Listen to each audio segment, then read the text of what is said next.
Good morning, and welcome to the Chesapeake Foodshed Network's virtual Coffee Talk series, Learning and Connecting for Action. So glad that you all could join us today. My name is Christy Gabbard, and I'm the owner of Local Concepts, a consulting firm which provides the development and coordination support, or the backbone support, for the Chesapeake Foodshed Network.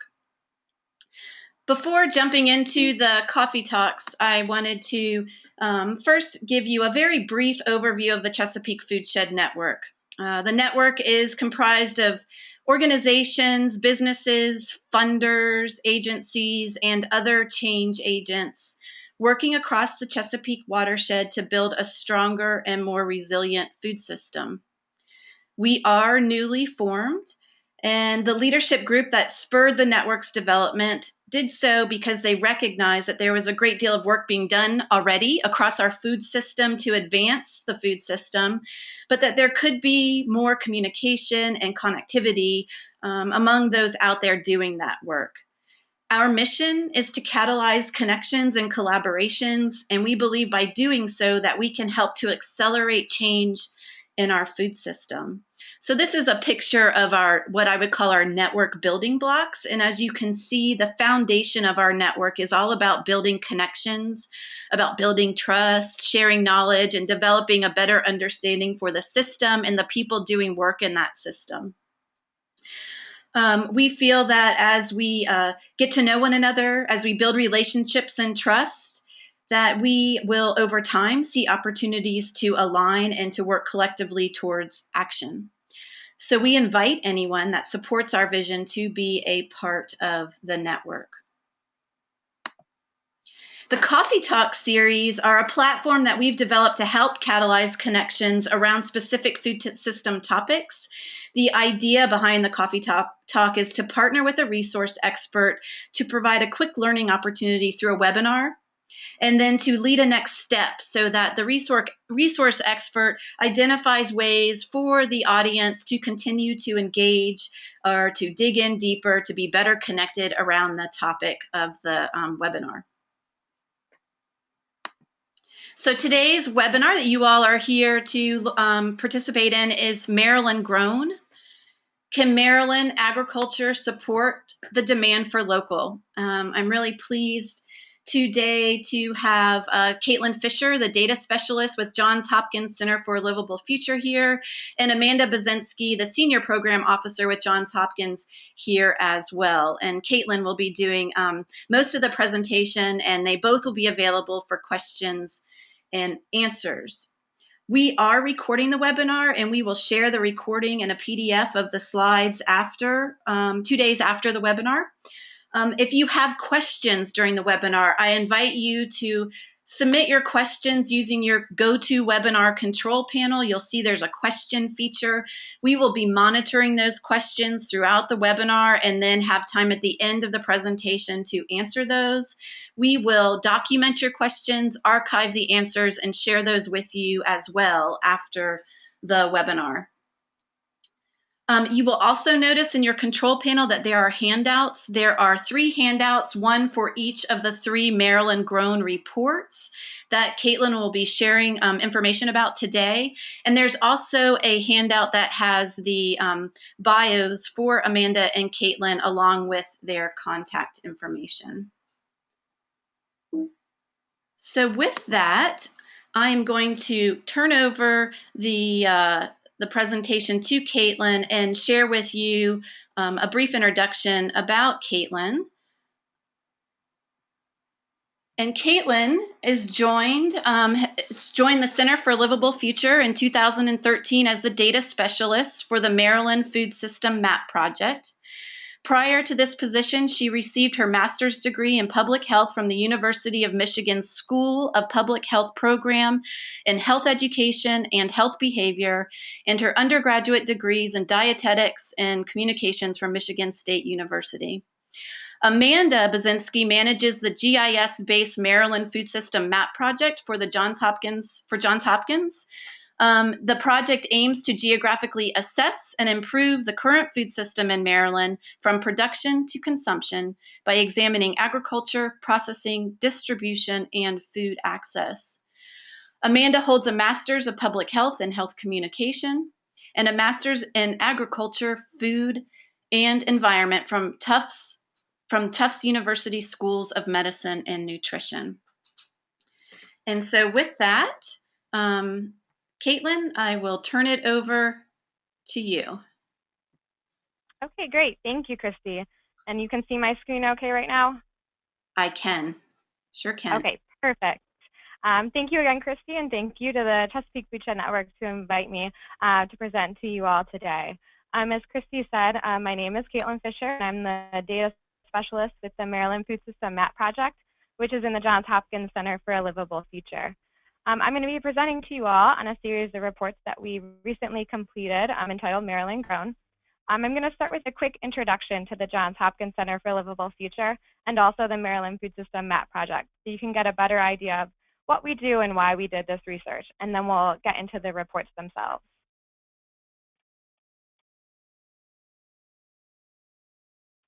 So here is a quick snapshot of the Center for a Livable Future programs. So there's 4 different program areas: the food production and public health, food communities and public health, food system sustainability and public health, and food system policy program. And you can see the Maryland Food System MAP project falls under the food communities and public health program. So the goals of the Maryland Food System MAP project include developing and collecting food systems data in Maryland, being a place where people can come to for data, maps, and information on the Maryland food system. Also acting as a network facilitator, so connecting audiences to data and also to each other. Capacity building, so by providing data, maps, resources, and connections to other food system organizations and their work, we're hopefully providing our partners with the tools and information that they need to conduct their work. So here is a screenshot of our website. I wanted to walk through it really quickly just to give you an idea of what our interactive map looks like and the data that we have. So this is the home page. And you can see the 2 yellow arrows are the 2 spots where you can actually launch the interactive map itself. And then this is what the map looks like. And you can see on the left-hand side all the data categories that we have, from agriculture to different land information, processing and distribution, food retail, health, and demographics. And so each of those will expand and have data layers listed underneath them. And here's one example. This is agriculture. And you can see that we have all sorts of different data layers. We have over 160 in total. And this is a screenshot showing 2 different data layers that are open currently. So this is each point listed on this map is the farms that sell at farmers market. And then the shading behind it by county is a Census of Agriculture layer of those farms or those counties that have organic farms. So the darker the county, the more organic farms that county has. And you can see that when you click on each of the points, you can get more information on each of those individual farms, such as the different crops that they grow, animals they raise, and the different markets that they sell at, whether it's a farm stand, farmer's market, or wholesale. And this is an example of what it looks like for our glossary page. And so for each of those data layers, we have a definition, and then we also give the data source where we got that data, and then the year of the data as well. And then there's 2 links to download. So you can download an Excel file or a shape file to use to create a map yourself. About most of our data is from public sources, but about 1/3 we actually collect ourselves. So we may get a data set from a partner and add either additional information through research or maybe categorize it in some manner so that it's more useful for the map. And you can see you can get to this page through the tab at the bottom, the glossary and download data. Outside of the map and all the data that we have, we also have some different projects that we do, and we feature them here in our projects and map gallery. And this is where you'll find all the Maryland Grown reports. So our first report is called How What We Grow Compares with What We Eat. So why did we do this research, and how did it start, and what were we trying to accomplish? Essentially, it's a comparison to understand the potential for Maryland agriculture to meet Maryland consumption demands. We wanted to look at agriculture in a different way instead of just by acres and number of farms, which is what is typically reported and much easier to report. We want to try and create a connection between agriculture and the foods that we buy and eat, which is a link that can sometimes be missing or forgotten about. We also wanted to identify potential to increase in production to meet demands. We do know that we do not consume everything that is grown within a state or region, but since there is a high demand for local foods, we can potentially look for crops that grow well in Maryland and see them as opportunities for growth to meet demand. And lastly, we also wanted to help consumers and large purchasers such as institutions understand food availability at this scale. Since the local food movement is growing and there's a lot of institutions that have begun pledging to spend a certain percentage of their food budgets on local foods, it is important to understand how much is available within the state and what's a realistic goal and where can we actually increase production to meet those goals. So here's a snapshot of the data sources that we use. We essentially looked at every crop grown and animal sold and raised in Maryland according to the USDA Census of Agriculture for 2012. And then we were also provided some yield estimates from researchers at Tufts University. So we were able to multiply those crop acreage and number of livestock by pounds produced per acre and per animal to get an estimate of the pounds of each crop and pounds of each livestock animal within the state. And then consumption estimates, we looked at the USDA Economic Research Service food availability data system, which essentially looks at the food available per capita per year. So it takes into account the imports and the exports each year within the US. This doesn't exactly translate into consumption, but it is oftentimes used as a proxy for consumption. And so we decided to use it for our research here. And then we used population estimates for the state of Maryland so that we could take that per capita and multiply it and get what it would look like for the state of Maryland. And so what did we find? Here's a breakdown of production. And this shows a few key crops and animal products. And I'm not going to go through everything in detail. All these charts that I'm going to be showing are in the report, so you can go ahead and download those and take a deeper look if you wish. But just real quickly to show you, we can see that corn for grain leads production with about 2.8 billion pounds per year grown within the state of Maryland. And although this isn't sweet corn, it's corn for grain, so not all of this is used for human consumption, and much of it actually goes towards livestock feed, seed, and industrial uses, but it's an important finding. Also, I wanted to note that you can see the last row, hogs and pigs for pork. We have a D there under number of animals in Maryland production because data was withheld within the Census of Agriculture for 2012 for that category, so it's not going to be included in our analysis. And so here's another way to look at some of the findings, the fruit and vegetable production specifically. So of all the vegetables produced in Maryland, and this is again by pounds produced, 67% of the production is in starchy vegetables, and that's like sweet corn and potatoes. And 6% is in dark green vegetables, including things like leafy greens and broccoli. And then with fruits, we can see from all the fruits produced in Maryland, about 72% of the production is in melons, which makes sense because, again, this is in pounds, and 1% in berries. And so now moving into consumption. So this table, you can see the second column there, per capita consumption. And then the second column is what it would look like for the Maryland population. And so there's a note to make about this table that some fruits and vegetables consumed are produced, we know, outside of the state of Maryland. For example, citrus fruits like the oranges we see shown on this page. And that's one of the top consumed fruits, but obviously that's difficult to grow in the mid-Atlantic region due to climate. So the following analysis that, where we look at actually comparing the consumption to production, we're only going to focus on those crops that are actually grown in the state. And so how did we do this comparison? We essentially took that number of pounds produced and divided by the pounds consumed.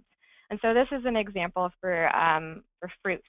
And so you can see basically we come up with this percentage, and we put it in quotes, calling it percentage fulfillment. And it's in quotes on purpose because we want it to be clear that this is an exercise, and we're not really saying that we actually consume all that's produced here in the state, but it can give us an idea of how much Maryland agriculture can actually meet that demand. And so with fruits as a whole category, it's about 20.98% fulfillment. And so we did this with each category. And here's the chart showing each of those categories and where they fall. And you can see chicken is the only one that goes well above 100%, whereas every other category is below 50%. And so we actually went and did each individual fruit and vegetable as well. And so we can look at those specifically in our next table to look at the percent fulfillment, which is shown here. And again, we see chicken is at 178%. And now when we actually look at the breakdown of the different fruits and vegetables added in, we can see that there's a couple that actually fall above 100% as well, including lima beans, which is interesting to see. But we have to remember when thinking about consumption, the amount that that database estimates for food availability per capita is actually 0.42 pounds per person per year for lima beans. Whereas when we think about tomatoes, which is, tomatoes are actually grown on quite a few farms here in Maryland, but the percent fulfillment is so low because of the fact that our consumption demand is almost 87 pounds per year per person.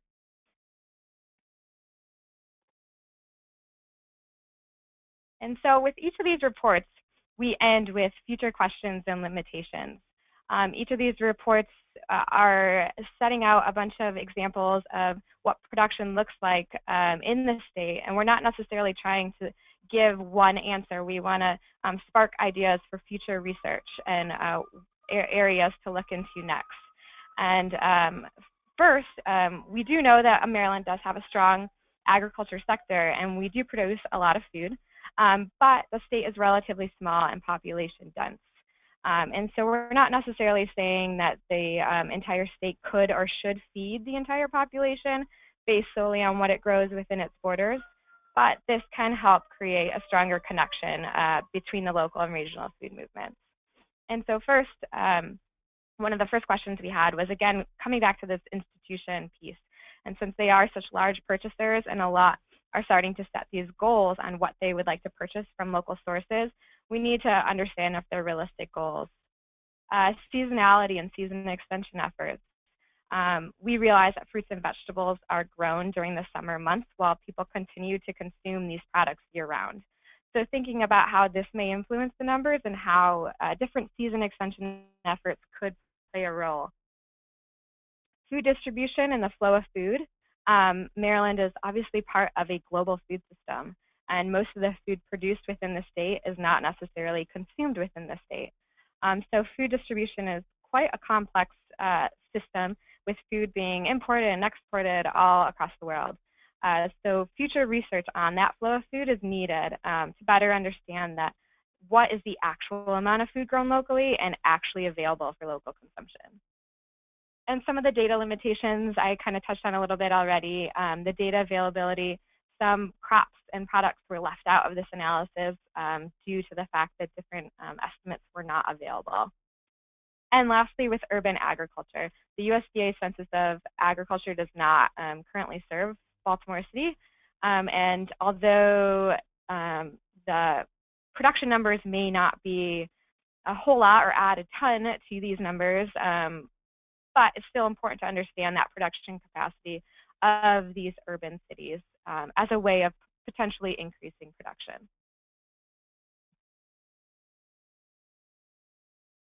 So here's our second report, Maryland Grown, how what we grow compares with what we recommend. And this report looks at the same agriculture production in pounds as the first report, but now we're going to compare it to the dietary guidelines to see how it stacks up with what USDA recommends Americans should eat. And in this report, we're only going to focus on fruits and vegetables. So again, the same agriculture protection data sources are used, and then with recommended consumption, we're looking at the USDA Dietary Guidelines for Americans 2010. So first, let's look at how we calculated the recommended consumption. So when you look at the dietary guidelines, you first have to look at what is recommended for your age, your gender, and your activity level to see which calorie level you fall in. And then you can start to see how many cups of fruits and vegetables is recommended for you per day or per week. So the Department of Planning within Maryland actually has estimates on how the Maryland population, the breakdown for age and gender.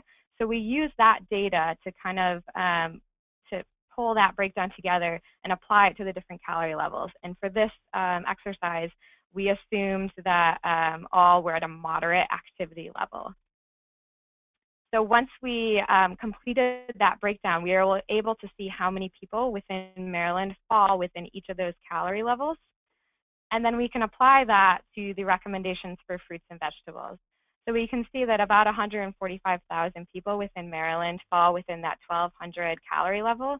And so what that would mean for them is 1 cup of fruit per day, 1.5 cups of vegetables per day, and so on and so forth. And then we can multiply that in order to get our final per year estimate. So how many total cups of fruits per year for the Maryland population are recommended.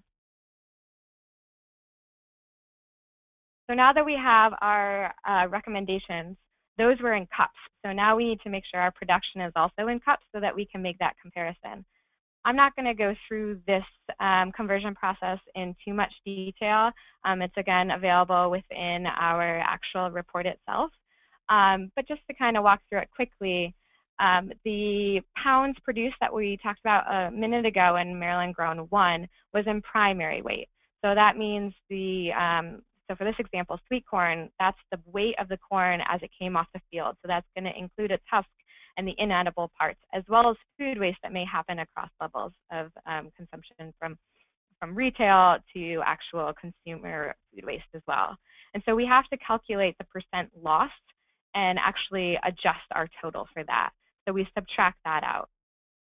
Once we subtract out that percent loss, we're able to take the average weight of a serving in pounds for sweet corn, which is again available in a database through the USDA, and look at, so about 165 grams equals 1 cup of sweet corn, and so that equals about 0.36 pounds. And then we're able to divide our 34 million pounds and get how many cups of actual sweet corn are produced within the state so that we're able to make our comparison. And so here is our comparison. We look at production, then we also did the conversion with consumption from our last report, and then the 2010 dietary guidelines. And as you can see, it is quite obvious that the disparity is large. The recommendations are almost 19 times what is produced for vegetables and almost 18 times fruit production, which is probably something you may have guessed, but still interesting to see nonetheless. Look at vegetable types. Since the dietary guidelines give specific recommendations for the different vegetable types, starchy, dark green, red, orange, other, and then legumes, we are able to use those categories and apply them to production and get an idea of the proportions. And the dietary guidelines, you can see the recommendations there on the right-hand chart, and this is what production looks like within the state for those categories. And you can see that they don't mirror each other, with 0% for legumes, which may be slightly higher, but the data was withheld for most legumes, and there isn't too much production within the state. And again, 60% was starchy, which includes things like sweet corn and potatoes. And with the red orange, you can also see with dietary guidelines is actually quite a highly recommended vegetable category, with tomatoes, sweet potatoes, and carrots being the main ones grown here in the state. And so again, some future questions and limitations. I'm not going to go through each of these too in-depthly, but essentially, we ask, what would it look like to get Americans closer to the dietary guidelines? And how would that affect agriculture? How well could Maryland meet local consumption needs if production shifted towards dietary guidelines? And how well could the US meet that as well? Is it possible? Is it sustainable? Are the resources available for us to be able to meet that? And would Americans even get to that point? What would that take?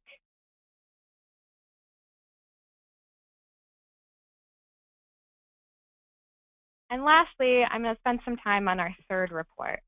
And this one's a little bit different. We don't look at consumption in this one, but just agriculture production. And we look at 4 10-year intervals. So we start with 2012, the most recent census of agriculture year, and we're going to compare it to 2002, 1992, and 1982. So we can get an idea of these historical trends. Where were we in 1982 and where have we gotten to in 2012? Here's a quick snapshot of the overall state of number of farms and number of acres. And again, probably no surprise of the decrease that has happened with both farms and acres. There's been a 21% loss of farmland since 1982. And so with this report, we actually picked quite a few different number of vegetables, fruits, grains, and then animal products. And we go into detail on the charts looking at the number of farms and number of acres and to see how things have changed for each of those crops. Today, I'm going to show you one example of a fruit, a vegetable, a grain, and then an animal product as well. And then we also pose some questions at the end of each of those crops to kind of get an idea of what do we think happened. We don't necessarily have that answer. Of course, this is the food system is complex and there's many factors that go into changes that happen. But we ask a few questions for that's relevant to our state and why this may have changed. So first up, we have tomatoes, which is one of our more interesting findings. So again, we have both of these charts, number of tomato farms and then acres of tomatoes. And you can see with the number of tomato farms has decreased from 1982 to 2002. But there has been a slight uptick in 2012 in the number of farms that are growing and selling tomatoes. Whereas with acres of tomatoes, you can see there's a pretty dramatic decrease in acres. It was actually by about 88% is the decrease, which was the highest that we found throughout all the crops we examined.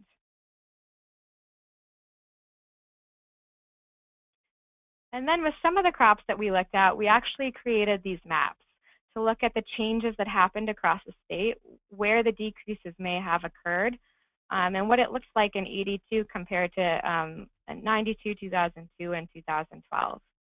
And you can see how clearly the decreases happened on the eastern shore. From how dark it was in 80, the color, the more acres in tomatoes.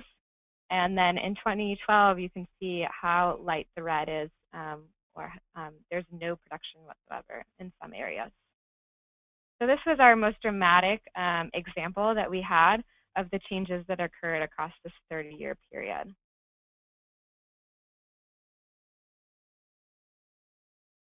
And then again, like I said, we posed a couple questions. So what happened? Why was there such this decrease? And then also, why was there an increase in the number of farms in 2012? Could it potentially be due to an increase in direct marketing and farmers markets? Are more farms growing these tomatoes to sell at these farmers markets as a side product? Maybe not in a huge amount of acres, but having them on the side. Also, much of the loss could be attributed to processing plants. They used to be quite prevalent here in this region, processing tomatoes, and a lot of them closed and left the area. Are there new opportunities for processing tomatoes in the region? The acres haven't quite caught up to the number of farms that are increasing, but could there be new opportunities in the future? Our next crop that we look at is apple orchards.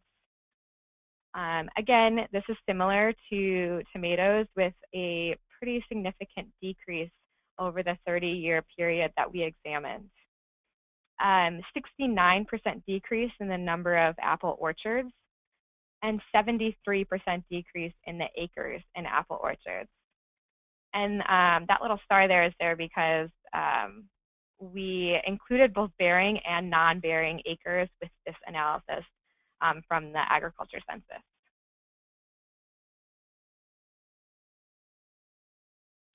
And here's the map.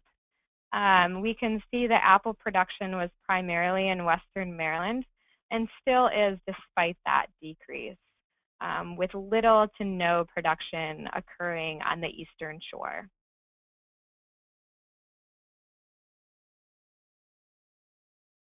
So what's happening here? Have apple orchards decreased due to the cost of growing and maintaining an orchard? Or was there a decrease because of the growth in supply in other areas of the country? Or perhaps there were changes in climate or soil?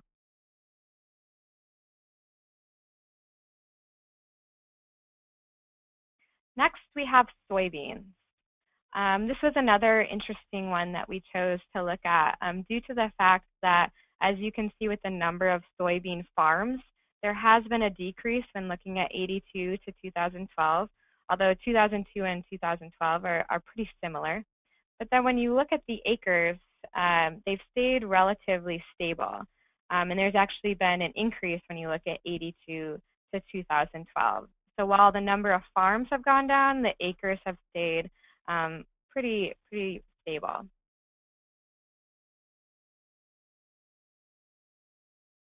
And the map reflects that as well. You can see there isn't much change when you look at 82 to 92, 2002, and 2012, which a lot of the soybean production is concentrated on the eastern shore with that dark red color, and it stays the same throughout those 4 time points.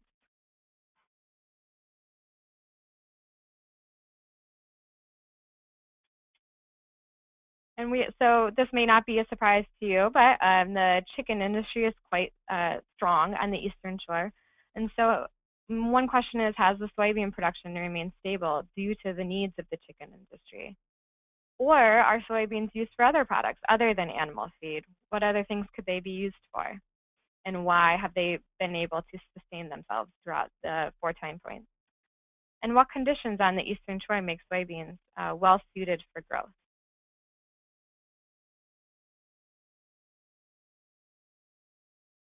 And our last product that we're looking at is layer hens. So this is another interesting one.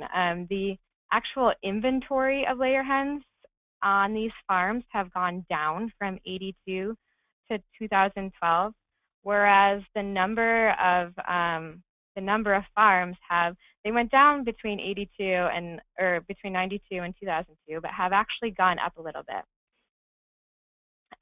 in 2012. So while the inventory has gone down, the number of farms have gone up in 2012.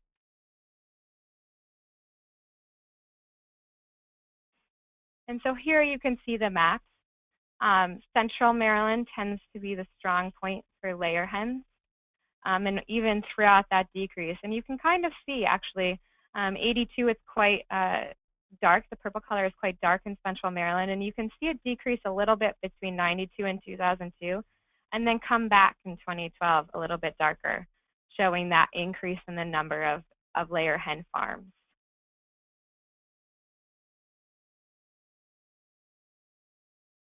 And so again, just a few questions.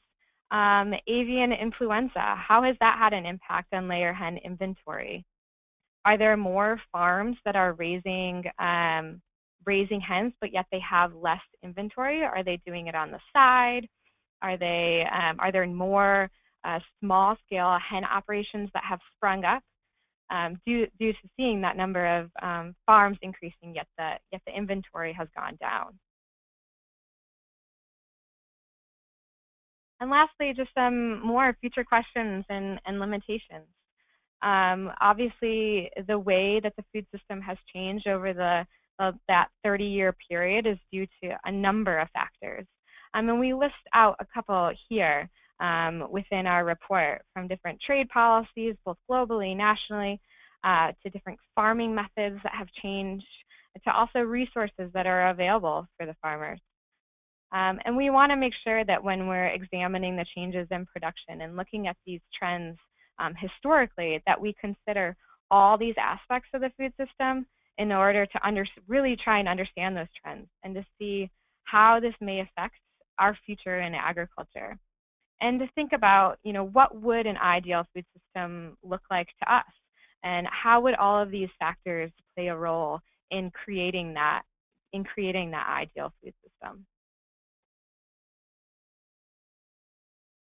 And so I will leave it at that and see if we can open it up for some questions. I just want to say really quickly, we also have Amanda Basinski, the project manager of the Maryland Food System Map Project, on the line as well, if there's other questions related to the project itself. And then also, I have my email here, and I believe on the bios and contact information handout that Christy made available, our phone numbers are listed as well. And I would be open to discussing and having one-on-one conversations with any of you if you have more questions about the actual methods or findings themselves. So I'll turn it over to you, Christy.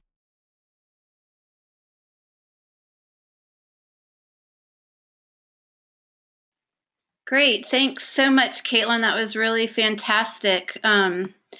I am curious to know if anyone has any questions. We've received one question asking about the data, Caitlin and Amanda, and the question is, why was data withheld on hogs by the USDA census? So for different crops, and actually across all their different data layers that they have available through the Ag Census, sometimes they withhold data, and it's mostly because if you're able to figure out which farm that information is coming from, they withhold it. So it may be because there's only one farm within a county, they'll withhold that data so that for proprietary reasons. So you're not finding out exactly which farm is providing that information.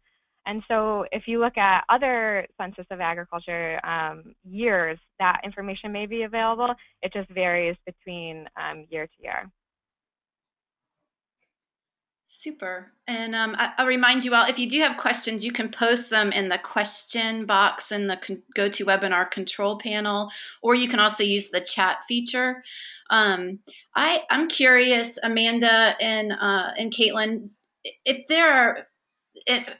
thinking about other states, other regions, what are some of your key lessons learned for other places that may want to walk through a similar process? This is Amanda, and I just want to say thanks, Caitlin, for that great summary. Yes, I was going to say something too. We're very open with our methodology and how we did this, mostly because we want to encourage others to do something similar. We felt like it was a process that it really allows itself to be easily replicated, and one of the limitations of doing just Maryland is that we're a very population-dense state with certainly a lot of land and agriculture, but not nearly the same amount proportionally as surrounding states such as Pennsylvania and Virginia. It would be very interesting to see this kind of analysis done, for the region, knowing that a lot of those states may support even the Maryland population in terms of consumption. And really, what we did, and Caitlin said this as well, it was an exercise to get people thinking about production capacity and how near or far we are to meeting some potential goals, whether it be consumption or institutional purchasing practices. And I think it's more realistic in many ways to think on a regional level when thinking about that. And in terms of lessons learned for others, I think we actually, worked out some of the kinks by doing this ourselves, and we'd be happy to work with other regions that are interested in doing this and help walk them through. I will say the one caveat is that the yield estimates from Tufts University came, they're part of this Northeast study called Enhancing Food Security in the Northeast. so they were only done for states in the Northeast. So we have, which includes, it's the USDA SARE designation, so it's West Virginia all the way to Maine, but it does not include Virginia. However, we feel that the yield estimates are probably pretty similar to Maryland and West Virginia, just because of similar climate and topography. But that the yield estimates would be the only kind of hurdle to get over. Thank you. Caitlin, if you have anything to add on that. No, and I will say also with those yield estimates, one of the things we also learned through that was the fact that while there were a couple of things that were specific to the state of Maryland for yields, there were also a lot that used an average. So there isn't a yield available for every crop per state. So the research team did conduct, they did a lit review of looking at all the different states in the Northeast, but with the ones that were not available, they did come up with an average. And so that was used for quite a few of the crops within Maryland. So it could potentially be useful to use those for a state like Virginia that may not have the information provided within this research. Thank you both. Just to kind of add to that, the Chesapeake Foodshed Network is currently in the process right now of thinking through what an appropriate vision might be for our region with respect to our food system. And I found it so interesting to see, where Maryland is providing more chickens, not speaking to how they're produced, but just really in terms of the production that might be able to supply some of our other states in the watershed, because there's 6 states that comprise the Chesapeake Bay watershed, and where, maybe Virginia could provide more of the apples or beef. I think that if we had this data for all of our states, it would be really interesting to see where there are surpluses and gaps. So thank you both for those answers. We have one additional question. Do we have any data on locally sourced seafood? That is a good question. We did not look into seafood. That's a little bit tougher of a one to track. I know there's a census of aquaculture, but we did not use that in this analysis. Yeah, that's something that this project is going to, we definitely don't want to neglect the fact that this is a large seafood region. It's just that the data isn't as readily available, for example, in something like the Census of Agriculture. I've got another question for you, and it's about the questions that you posed within your presentation, Caitlin. The question is, your follow-up questions are terrific. How will those be used? Will you continue to explore and answer them, or are there other groups that will take on some of those questions? So we post those hoping that a little bit of both. So we're hoping that people can take these reports and read those questions, some inspiration among themselves for future areas of research. But there are a couple of those that we actually are hoping to look into ourselves. And one specifically that I'll point out is that season extension piece.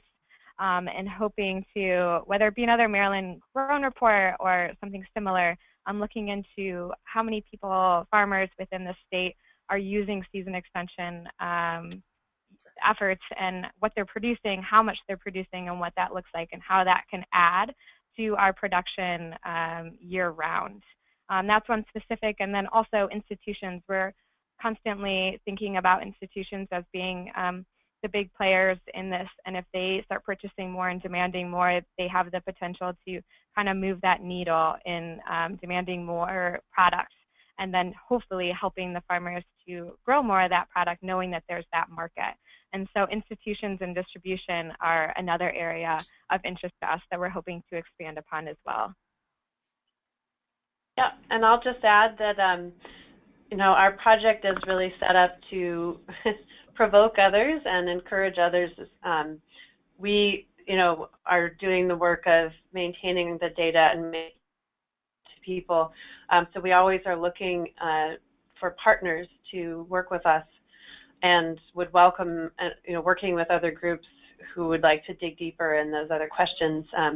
Yeah, and we certainly have access to students. We're always trying to connect with students who might use this information for a project, or maybe even take it on as their PhD dissertation, but welcome others to in the region to take these questions and share them with folks who could do that research. Great, thank you both.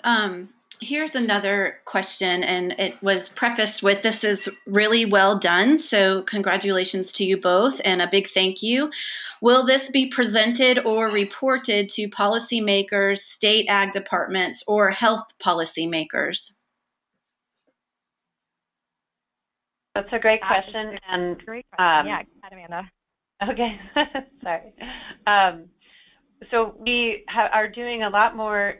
We have a communications and outreach specialist working with us as well, and it's really helping expand our ability to take this on the road. We don't have plans as of yet to reach out to, do this presentation specifically to policymakers, but we're always looking for opportunities, say, to be part of a conference or other event where we could share this information. So if anyone has any suggestions for opportunities to share this, please share them with us. Okay, super. And here is another question. I know Johns Hopkins Center for a Livable Future has an interest in sustainability. What future work will you do to support the notion that the future expanding agricultural sector, which produces food for human consumption, will be done in a manner that is consistent with sustaining our natural resources, that is buffer strips, organic or reduced pesticide use, etc.? And I'm happy to reread that if you didn't quite catch it all.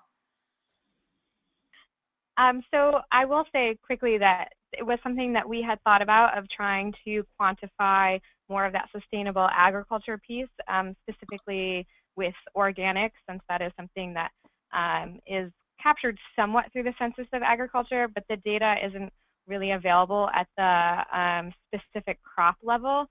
So they may give, total acres within the state that's organic and total number of farms, but once you try and dig down a little bit deeper, as we did in these reports, the data just isn't available. So it's something of interest, but until we can actually have strong data sets, it's hard to actually quantify those numbers. I don't know if you have anything else to add to that, Amanda. Yeah, exactly. We've been struggling because we would really like to look at this, but without, we would have to collect the information ourselves, and we're just not sure. We don't have the resources as yet, and to do that, or how we might go about it. But we are trying to. We've been collecting information on best management practices around the state, and so some of that is actually captured currently on our main map, but it's combined all total acres in any best management practice, and we're going to dig a little deeper into that data so we can pull out how many acres per county are in cover crops, for example, or use buffer strips, and we want to drill down, but that's kind of the best data we have currently. And again, looking for ways to collect information on other, sustainable farms.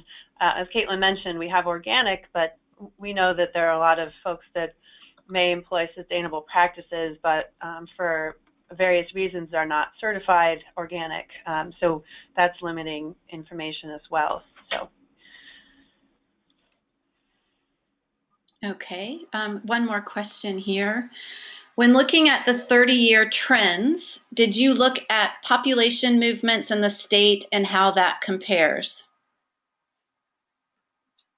That is not something that we specifically looked at, which I believe we acknowledged, though, in our last future questions and limitations section, is that obviously things like that population has increased over that 30-year period. So the amount of land that would be in farms has, of course, changed, and that makes sense. But we did not necessarily add that specific factor in, or look at the population numbers in a chart throughout that report. And I'll just add that exactly as Caitlin said, we did not specifically look at that, but considered it, and we did reach out to some farmers very familiar with the fruit and vegetable industry in the state and the region, I should say, too, just to understand what trends they think might have contributed to some of the changes we saw. And these are just kind of their observations, so we can't say for sure, but we were both struck by how much changes in the processing facilities and infrastructure in the region really changed production, seemed to be more than any other factor. So just kind of wanted to throw that out there with something interesting we found. Super. Well, I'll just pause for another few seconds here to see if anyone else wants to put in another question. And Amanda and Caitlin, give you all also a couple, if you have any closing comments, and you can share those now as well. I just want to say thank you again for having me present. And I also just want to open it up to if people have other ideas or questions for research. We're always open to that. As Amanda said, we have access to students and are always looking for new projects and data sources. So if anybody ever comes across anything or has some idea, feel free to get in touch with us. We'd love to chat about it. So thank you all very much for such a great presentation. I got another comment here that I would like to share that, thank you for plowing through the data to give us such a great resource. So just want to underscore how helpful this has been. I do want to remind folks that the purpose of these coffee talks is not only to provide a place for learning, quick learning through a webinar, but also to give you a way to stay connected and to dig in deeper around certain food system topics. In this case, the Maryland Mapping Project, and not just what Maryland's done, but potentially how you might be able to replicate the process they used in other areas using the USDA census data. The contact information for our presenters, Amanda and Caitlin, is on the screen. It's also found as a handout in your handout feature on your GoToWebinar control panel, along with the 3 reports that Caitlin presented on. You can also, they encourage you to sign up for the Maryland Food System Map newsletter, and you can do that by going to mdfoodsystemmap.org. So, and then in closing, I want to thank you all very much for coming. We will follow up with a recording of the webinar in an email in the next 2 days. You will also find in that email a survey that I would invite you to complete, because it will ask you a question about ways we can further engage you around this topic. So we want to hear from you about how we as a network can help you learn more and be better connected. These are in front of you a list of our upcoming coffee talks. On January 7th, we will have one on food waste and lessons learned from the field. During the presentation today, Caitlin and Amanda both mentioned the Enhancing Food Security in the Northeast project, and Kate Clancy, who is the Deputy Director of that project, will be presenting her findings on February 9th. And then in March, we will hear from the West Virginia Food Link program. If you want to serve as a resource expert for a coffee talk, we welcome your ideas and encourage you to contact us. You can sign up for these webinars by visiting ChesapeakeFoodshed.net. Thank you all very much. Hope you have a wonderful day, and feel free to contact us if you have any questions or feedback. Take care.